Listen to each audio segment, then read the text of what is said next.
What is up everyone, Juma Aburizik here, certified fitness and nutrition professional, and today we are going to talk about one of the most common training mistakes that I see in the gym day in and day out, and that is when people squat instead of hip hinge. There is a big difference between squatting and hip hinging, and I see a lot of people performing their deadlifts with a squatting movement as opposed to a proper hip hinge.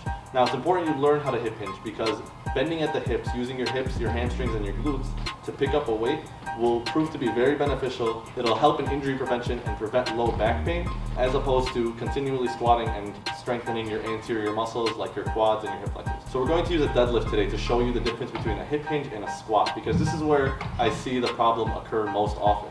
So we're starting with the weight on the floor. Now what you want to do is take your hips back as far as you can, keep your back straight throughout the entire movement, and feel the tension across your hamstrings and your glutes. You can compare that to a squat in this picture as someone is doing a goblet squat and see the difference in angle flexion between the hips and the knees.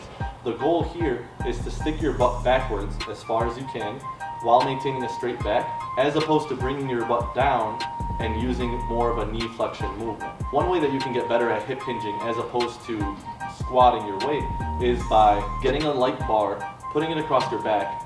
Make sure that it touches your lumbar spine, your thoracic spine, and your head so that your back stays straight throughout the movement. Have a box behind you or a wall and try to touch that box with your butt so that you know you're hip hinging properly.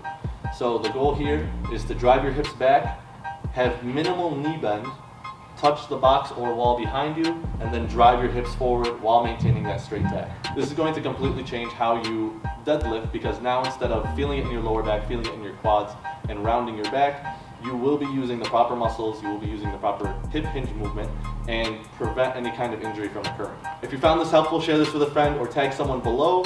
If you need more help, if you feel like you need some extra tips with this, feel free to shoot me a DM or comment below. I'll be sure to get back to you. And until then, stay stupid.